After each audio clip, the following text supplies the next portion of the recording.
Assalomu alaykum va rahmatullohi va barakatuh. Hurmatli qarindoshlar, men qarindishinglar Nabijalla.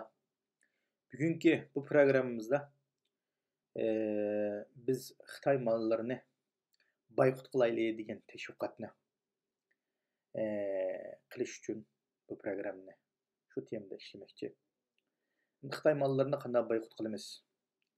Xitoy mollarini boykot qilish sharoiti pishib yetildimi? degan savolga javob bersa qarindoshlar. Xitoy mollarini boykot qilishning sharoitlarini aytib pishib yetilib ketyapti. Hammamiz bilgandek, Amerika savdo jangi boshlangandan keyin Xitoyning bu yillikki umumiy eksport nimasi sommasini tushdi. Ig'ir darajada tushib, hammamiz bilgandek, o'tgan yilning oxirgi statistika GDP'siningki 6'da 5 deganlama bo'ldi. Undan keyin u Xitoyning bir muavin banka başlıqıma bir Xitay bu bəzi bir statistik organından 5 deganligini men o'tirib chiqqan bo'ldi. Demak, nima deganda Xitoyning ishidagi iqtisodiy davolg'ish 40 yilning buyanqi islohot etish jarayonida kelgan bir bu. Bu tüngün bugun Amerikaning savdo urushi bilan bulab qolgan narsa emas. Bu iqtisodiy nimamiz bilimiz Xitoy azaldan yolg'on gap qiladi-ku. GDP'sini oshirib, yani bir davlatning ishlab chiqarish qiymati oshirib so'zlaydi. Ana qilib etdik, mana qilib etdik, ancha chiqarib etdik, mana chiqarib etdik. Nurg'un molni selib etdik. Bizning bu yil 7'ga yetkizimiz, bu yil 8'ga yetkizimiz %'ni ish surtini deglik. Ama bu yil Xitoy 3-oyda deydigan gapini 1-oyda dedi. Yani bu yillik 2019-yillik ishlab chiqarish davlatning ishlab chiqarish qiymatini 6,5 ve 6 etrafında bo'ladi dedi. İş birisini. Bir devletninki kemaytirib, qimmaytirib, uninki bu yilda qanchalik biçim satalaydiganligi qo'lda texe nima yo'q, zakalat yo'q. Bergen manchilik mal alamiz sizden yoki anandan anchilik alam deydigan narsa yo'q. Bu şekilde Xitoyning misaqdan qilayotgan yolg'onchilik, yolg'on son sifirlar bilan qilyapti. Hamda bu davlatning ichidagi mushu mayli uy mulkchilik olsun, mayli paycheklik olsun, mayli eksport qiymatining tuvallishi bilan eksport qilishning kelgan iqtisod so'mining tuvallishi bilan qanday qilyapti deganda davlat ichidagini kontrol qilish uchun ko'plab pul besyapti. Yani Xitoy pulini ko'plab besib, bu orqali taqdi. Bu orqali taqdi nima xavfni keltirib chiqdi deganda Xitoyda pul paxalligini keltirib chiqardi qarindoshlar. Ko'rib turibmiz, Amerikaninki savdo jangida Xitoy 25%lik, 35%lik bojni to'layoladi ekan, iqtidori bor ekan. Ama bu yerdagi masala Amerikaning shu Xitoyga qo'ygan faqatlam bojlam emas bu yerdagi shu masala. Boj emas. Boj bilan birlikda Xitoyning xalqaro qonunga xiloflik qilayotganligini. Azaldan og'zida ma'qul, men tuzitimi deb qo'yib, amaliyotda tuzatmay kelayotgan bu qilmishi qarta Amerikaning jazo yurgizyapti. Buni savdo shaklida savdodagi tangpungsizlik, mayli Amerika korxonalari olsun, mayli chet el korxonalarininki patent huquqini setib olish, ham uning ishidagi ba'zi bir shu nimadagi shu Xitoyda zavodi bor korxona ochganninki ichki maxfiyatlikni savdo nimasini oshkorlash to'g'riliq, hattoki partiya yacheykasini qurish shakldagi narsalar besimlar bu chet el korxonalari olsun, mayli Amerika boshqa g'arb davlatlarining naytdi savdoda ravon deymiz, tampon shaklda davomlashtirishiga daxl taruz qilganligi uchun ham Xitoyning o'zining abdi bashirisi bag'ansir ishilib ketganligi uchun shunday qanday qildi deganda bu savdo urush shaklida nurg'un masalalar o'tirib chiqdi. Buning eng ro'shan, eng tipik misoli qaysi desam, Huawei'niki. Meng Wanzhou degan Xitoyning tutilishi Kanadada. Buning qo'lga ilinishi bilan buningdagi asosiy narsa bu Xitoyning bu Huawei shirkati elektr uskunalar, masalan, Torninki, har xil uskunalarninki ishlab chiqaradigan bir shirkat o'xshaydi. Bu shirkatning butun mollari yana bir ba'zi bir mag'lubiyatda Eronga ba'zi bir nimani sotganlik nimasimi bor. Anandan boshqa cheklangan, ya'ni xalqaro cheklangan bekitgan nizamlar to'xtamlar xiloflik qilgan shekli ham bu Huawei şirketining jasuslik bilan buning sotgan mahsulotlari mayli uskunlarda bo'lsin, anglash apparatlari mayli shaxsiylarning mayli oilaning olgan uskunlarimizda masalan to'rt tarqatishniki Huawei'ning nimalari bor. Şadim setilayotgan Huawei'ning telefonlari bor. Şunun məsələlərdə anglash apparatlari mayli davlat məxfiyyətligi olsun, mayli şəxsiylərinin məxfiyyətligi aşkarlanıb turadigan nazorat qilib turadigan bunday şəkildə sistemlarning o'rlashtirilishi nima deganda insonlarning kishilik huquqi va davlat məxfiyyətligi. Eng tüpki narsa yani Amerikaning davlat məxfiyyətligi təhdid qilganligi uchun, təhdid kelganligi uchun Xitoydan Amerika dərhal şəkildə bununla iqtisodiy jazo yurgizganligi, ana Huawei va Zhongxin o'xshash cho'ng shirkatlarni, xalqaro shirkatlarni bularni oldini to'sib bu shaklda qonuniy shaklda bularni surishtirayotgan. Adliya bugungi xabarda Amerikaning adliya organlari Huawei'ninki yana qanday jinoyat sodir qilganligi to'g'riliq bir material tayyorlayotganligini uni qisqartirib o'tib ketibdi. Yana birisiga ham shu Huawei va Zhongxinning mollarini olmaslik mayli Amerikaga bo'lsin, mayli korxonalar bo'lsin Amerikadagi ishlatmaslik. Demak, buni ishlatmaslik deb qonun chiqargandan keyin bu nima bo'ldi deganda Xitoyning mollarini oshkor shaklda boyqut qilganlikning bir andizi qarindoshlar. Endi bu boyqut qilganlik bilan Amerika qonunlari qolgan Amerikaga ergashib Amerikaning texnikasi bo'lsin, mayli uning siyosiy iqtisodiyotdagi ko'lamining ta'siriga uchrab shunga yondashib menayotgan davlatlar deganda Amerikaning bu qaroriga ergashidi degan. Ya'ni masalan Yevropa nimasida bularda tulash tortishlar biz bir davlatlar Huawei'ning maxfiy uskunlarni olmaslik, buni boyqut qilish, buni cheklash qonun nizomlarini chiqarish oldida turadi. İnşallah chiqishi mumkin. Bu şekilde çünkü bu Amerika tarafından ispatlangandan keyin bunun jasuslik nimasi bu narsa o'tirib chiqarib hech kim ishlatmaydi. Jasuslik narsasini kim ishlatadi? Andan keyin Zhongxinga Amerikaning ba'zi bir uskunlarini sotadigan, buni setishni to'xtatishning ba'zi bir parlament a'zolaridan buningga bir taklif kelayotgan, loyiha kelayotganligini. Keyin bir g'avg'olab to'xtab qolgan. Undan keyin yana bu narsa o'tirib chiqib, bu mujinda bizga taklif kelayotgan go'yliq yana biz bijim setib beramiz degan shaklda narsalar kun tartibga kelayotgan o'xshaydi. Demak, bu bir yaxshi boshlanish. Mayli iqtisodiyotdan bo'lsin, mayli kun tartibga kelayotgan bo'lsin, hozir Xitoydagi 40% korxonalar, zavod korxonalar, dunyoviy korxonalar chekinib ketib qolganligi o'tirib. Tungi xabarda Yaponiyaningki cho'ng shirkatlarningki zavodlarini Taylandga o'tkazib qo'yganligi xabar bor. Vyetnamni ikkinchi dunyo zavodi qilib qurib chiqish planining borligi o'tirib chiqyapti. Demak, nima deganda Xitoy dunyo zavodi degan nom bilan 40 yil butun dunyoga eski mal taqatqandi ya. Endi eski mal taqitib, sesqinlarni, eski narsalarni, zararlik narsalar setishdan boshqa qanday qildi deganda butun dunyo xavf keldi. Ya'ni xalqning, butun dunyo xalqining bexatarligiga, shaxsiy uchurlari bo'lsin, mayli davlat bexatarligi bo'lsin, buni tahdid etib keldi. Undan ikkinchi degan butun dunyo hozir bu shaklda qo'zg'alib Xitoyga bir qarshi shaklda harakat qilib beryapti. Mayli masalan hozir yirikilishayotgan Kanada, Xitoy masalasi bo'lsin, Amerikadagi mana 3-oyning ikkisigacha qanday ahvollar bo'ladi, buni texe ko'rimiz oldimizda.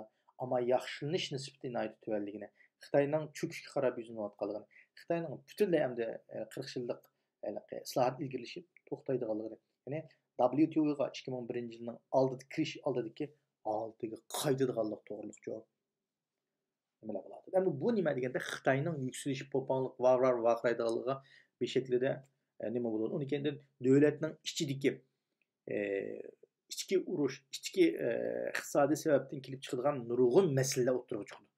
Buni hal qilish kuchi yetmasligi mumkin chunki cho'ng bir nüfusga ega Xitoy. Masalalar tarqaqlaydi jiq shakldagi murakkab masalalar hammamiz bilamiz. Xitoyning fuqarolari va Xitoy hukumatiga qarshi noroziligi chekida yetib oshdi. Unda bo'lgandan keyin bunga qarshi balkim cho'ng bir shaklda harakatlar olib berishi mumkin. Amerika'mı bir tinch şekilde Xitayning ichki şekilde bir o'zgartish, ya'ni islohot ilib berishga qistabotidi. Ya'ni kommunistik bir kommunizmga qarshi, kommunizmning dunyoga, xalqaroga ofat ilib keladiganligini, bir tuzum ekanligini buni bildi. Mayli u jungocha sotsializm tuzumini qo'llansin, mayli boshqacha bir deysin, qanday bo'yimsin, buni atti becherisi o'tirdi. Amerika va g'arb ellari Xitoyning iqtisodi yuksalsa, Xitoy avtomatik şekilde kişilik hukukunu hürmet qilishga yuzlandi dedi. Ammo unda bo'lmadi. Chunki u iqtisodi yuksalishgan bilan xalqning, ammo o kommunistik tuzum ostida u xalqning u iqtisoddan to'g'ri yo'lga yoki bo'lmasa kişilik hukukunu hürmet qilishga jamiyat bir şekilde harakat bo'lmadi. Çünkü tüzüm načar bo'lganlikdan, tüzüm diktatorlik tüzüm xalqning qinni sho'raydigan, xalqni bulamdan oladigan tüzüm bo'lganligi uchun qanday bo'ldi ekan buning taraqqiyot bo'lmadi. Shuning uchun kishilik huquq va xalqning saposi ko'tarilishda bu ish qanday bo'lmadi. Xitoyni qo'shiq to'ydi, ko'plagan Xitoy, ammo ma'naviy jetdi kamchilik qoldi. Shu mashinadagi ishlaydi, ya mehr shafqat, ya bir hurmat nima yo'q. Diniy erkinlikdan mayli Xitoyning o'zining butiga bo'lsin, mayli xristian dinlariga bo'lsin, o islom diniga nima yo'q-ku? Fursat yo'q. Ammo boshqa dinlarga o'chib deganda buni qaratliq holda yo'qtish shaklida harakat ilib berildi. Shuning uchun Amerikaning yana bir jihatdagi nimasi davlatlarning Xitoyning kommunizmga degan bu shu nimasini yo'qotish,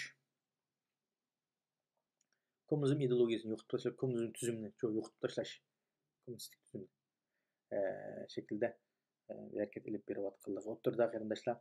Uning uchun endi biz bu fursatda Xitoy mollarini qanday shaklda boykot qilish, tashviqot nimasini ilib bora olamiz. Bizning Uyg'ur qarindoshlarimiz, men buni Facebookga yozgan vaqtimda ba'zi savollar debdi-da. Bu bizning az bir turkum Uyg'urlarning buni boykot qilish bilan qanday bir natija hosil qilgan bo'ladi. Biz endi bir antimci bunun qarta Xitoyda malay kelib jon berayotgan bir Uyg'urlar bor.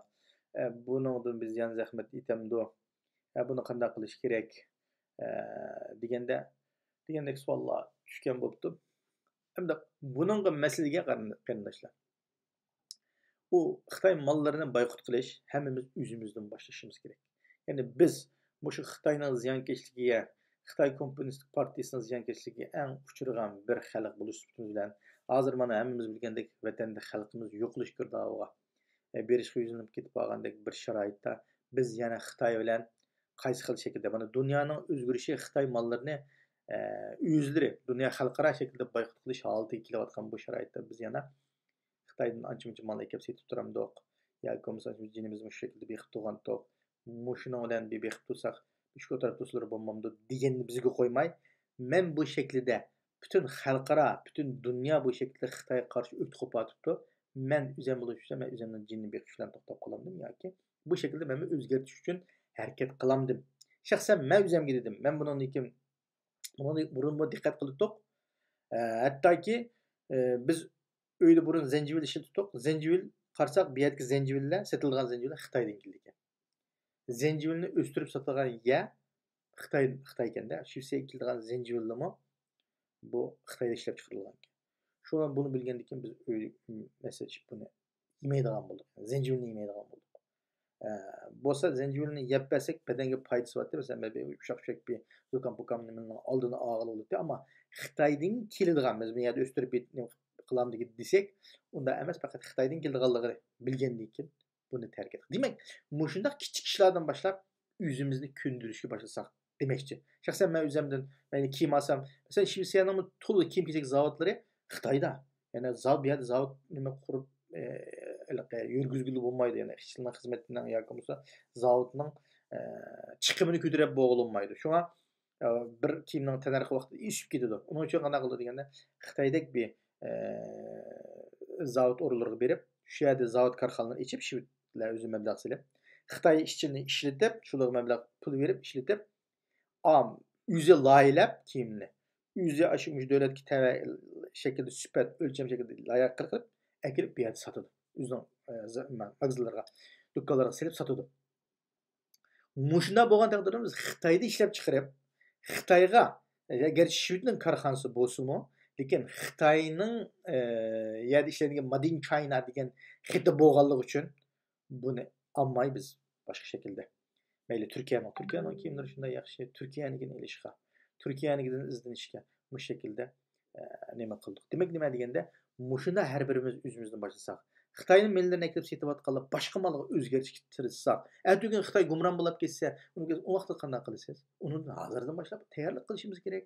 Mayli ideyada bo'lsin, mayli turmushdagi, hattoki mush Yevropadagi bir davlat ba'zining mush Xitoyning ochiq suv va Xitoyning qizil mushlarini, mush qiyomlarini olib ishlatganligini ko'rdim oilalarda. Hayron qoldim. Endi biz mushning ehtiyojimiz bor. Mush degan öydimi itib yelaymiz o'zimiz. Mush qiyomini öydimi qilib yegan bo'ladi, yerlik shaklda usulda. Ochiq suv deganda ba, Shvedning ba, Almanining ba, boshqa o'zimning ba, Xitoyning qora menet chashdan chiqqan ochiq suvni ishimsak bo'ladi ya. Bizning nimadan mubayana Turkiyada qarindoshlarimiz o'zi shaklida ishlab chiqaryapti. Shu qarindoshlarimizniki mo hozir tekshirish nimalaridan shunday yaxshi o'tab o'lchamli shaklda nima bo'layotdi? Bozorga selinyapti. Demak, shu qarindoshlarimiz qarachi suv ishib ketgan Turkiyadan kelib issak bo'ladi. Bo'lmasa boshqa ochiq suv chuqum Xitoyning shov-chuvga ochiq suv ishishning o'rni yo'q qarindoshlar. Demak, mushunda qishlarda diqqat qilsak, turmushimizda bularni iste'mol qilayotgan yesvilekni ayna nimada Xitoylik kelib sotadi deydi Turkiyada. Uni Uyg'ur bolalarni qilibdi. Uyg'ur bolalar qilgan uni nima qilmabdi, setilmay qolibdi keyin. Demak, nima deganda, mushundaq shakldagi yesvilekni Uyg'ur bolalar chiqarganni ab isak bo'ldi, kelish manbasini bilsak bo'ldi. Kelish manbasini so'rab isak bo'ldi demak. Yesvilekni ilib yeyamay, turist etib demay buni. Bu baqqalga nereden keldi? Bu malning egasi kim o? Xitoy ishlab chiqardimi yo Uyg'ur bolalar qildi? Masalan, Kumbadan Mogo Uyg'ur bolalar ishlab chiqaryapti Turkiyada. Bunda yaxshi. Shu bolaligini olali. Shu bolalar ishlab chiqargan, shu bolalar taqatgan dukkandan olali. Mana hem o'zimizni qo'llaymiz, hem to'g'ri shaklda bir ishonchli iste'mol qilamiz. Zahar yo'q. Xitoynikida hamma nimasi zahar va ya. O yesvilekni akkagicha bir bulur o'tib nimishini qilyapti. 10 ming Xitoy dehqonchilik qilyapti deydi Turkiyaning har yerlarida. Bursa deganning o tarafidagi yerlarda ashdan nurg'un, ya'ni ichib bo'ziya o'zlashtiryapti deydi. Demak, nima deganda, shu Xitoylik kimga sotadi uni? Kimga sotadi? Bu yerda 100 ming Xitoy bo'lsa, 100 ming Xitoyning hammasi yeb bo'lamdi uni. Qolgan ayadiki shu Turk xalqiga atrofdagi shu siz bizdagi yesvilek yeydiganlar shunday tatib olganlar shunday qilib beramiz qarindoshlar. Shuning uchun mushunaq narsaga diqqat qilishimiz kerak. Hozirdan boshlab men Xitoy mollarini boykot qilaman. Mayli ijtimoiy uchur vositalarimiz bo'lsin, mayli o'zimizning odat turmushimizdan boshlab bo'lsinmi, men buni boykot qilaman. Men buni jo'an qarshi holatda harakat qilaman. Masalan, vatanda o'zimizning xalq ishlab chiqargan mahsulotlar bo'lsa, mayli ekilib qilib qilaylik. Xalqimiz o'zimiz bilgan, o'zimiz tushunadigan-ku. Masalan, nurg'un tetiklar, masalan, ba'zilarinikini o'zimiz ishlab chiqarganlik, ammo Xitoy ustiga Xitoycha yezig'liq, o shekildagi narsalar bo'ladi. Ammo chuqum Xitoyning mahsulotlarini chiqargan tovarlarini bo'lib turib, bu shaklda ekilib qilishimiz to'g'ri bo'lmaydi. Shuning uchun bu shaklga hozirdan boshlab tayyorlik qilaylik, buni o'zlashtiraylik. Inshaalloh bu şekilde her bir noktada yemek, içmek, köktatdan tatib, go'sht-po'shtdan tatib, o'zimiz turmushda iste'mol qilgan har narsaga shu cheklama qo'yaylik. Qaraylik shuni bilib, qaysi yerdan ishlab chiqargan, qaysini. Masalan, men to'lisi shu yerda Bangladesh degan yerda ishlab chiqargan deganligini olaman. Shuni Turkiyanikini qilaman. Demak, nima deganda shu shaklda kechiringlar qarindoshlar. Shu shaklda biz malning bahasiga qarab, o ko'rkamligiga, nafsligiga qarab qilmay, avval diqqat qilgan narsamiz shu olmoqchi bo'lgan narsamiz nima ishlab chiqargan. Bunga diqqat qilib, hayotimiz, turmushimiz o'zlashtirsak, bunday o'zimiz qilmay turib, boshqa millatga, boshqa musulmonlarga, Xitoyning mollarini boykot qiling, Xitoynikini olmaylar, Xitoynikini olmanglar, oq cho'kchi Made in China bo'lmaydi, aqlay qo'yilay degandan avval o'zimiz qilib bo'lib, anikini boshqalarga desak, to'g'ri deb qarayman.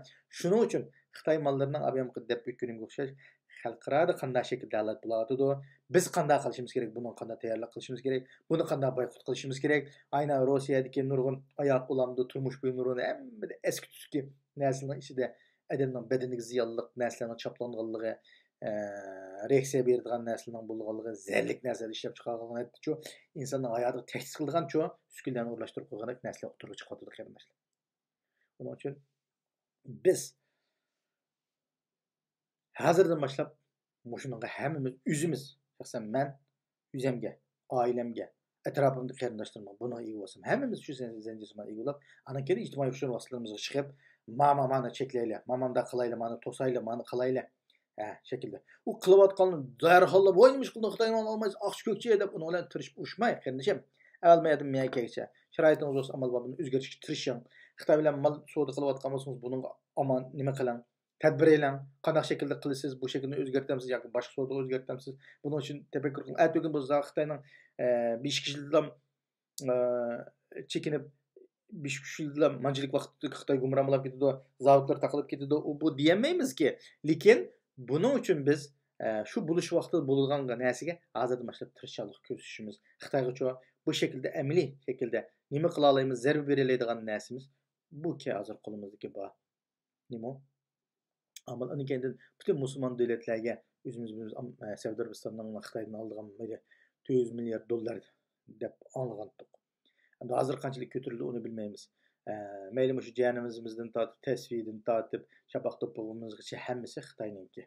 Hattoki kiyib olgan uzun arabning uzun kiyim ko'ylakli kiyimga o'xshashchu. Bularnikini qanday shaklda nima qilamiz buni tungal ishlab tungan musulmon bu emas. Bir şekilde başka devletlerge yöneliş mesela Türkiye'nin Cenvazları ve başka şekilde narsalar şundan yaxshi. Şu amal bak Türkiye'deki mesuliyetlerini, Türkiye'nin qardoshlarimiz, Türkiye'deki paydaşqa, başka devletdeki qardoshlarimiz mu yaşayotgan qardoshlarimiz bu şekildeki narsalarga diqqat qilib, amal bak Xitoyninkini tark etilgan, buningdan chekinib chiqilgan, hattoki Xitoyning kesma cho'plarini yeyotgan, tayyor cho'plarini yeyotganlarni ko'rdim. Bu naiti Xitoyning tayyor cho'plarining zararli ekanligini bilamiz qarindoshlar. Onun uchun bu bulab yemek-içmek meselesida naiti diqqat qilishinglarni, naiti hushyor bo'lishinglarni. İmanning eng ketadigan yeri shu yemek-içmekdan qarindoshlar. Yemek-içmekka pok narsalarga diqqat qilmaganligimizdan, shokolad pokolad deb nardik bijmini beraversak, kimdan ishlab chiqarganini ichida nima borligini bilmay beraversak bolalarımızın aqli bo'lganini ko'radi. Aqli bo'lganning imoni bo'lganini ko'radi qarindoshlar. Shuning uchun bu shaklda har bir turga, har bir qadamga diqqat qilsak inshaalloh yaxshi bo'ladi deb qarayman. Bu taklifim shu Xitoy mollarini boykot qilishda biz xalqaro vaziyat nima, bizning tayyorlik nima, biz qanday qilishimiz kerak, bu shaklda biz yavash-yavash asta-asta bu shaklda o'zimizni tayyorlik qildik. O'tishimiz muhim deb o'ylaganligim uchun buni har birlari bilan o'rtoqlashay deb bugun bu programmani ishildim. Yoqtirib ko'rganlar uchun Allohga rahmatimni bildiraman. Allah razı olsun. Şu bizning programmamizni qo'llab, bosh barmog'ini chiqarib, taqib berayotgan, solidoda bo'layotgan qarindoshlarımizga Alloh hammadan razı olsun. Yana shunda xizmatingizda davom qilishingizni so'rayman. İnşallah programmamning ikkilar qismini ko'rishaylik. Hammanglarni Janob Allohga tashkurib. Assalomu alaykum va rahmatullohi.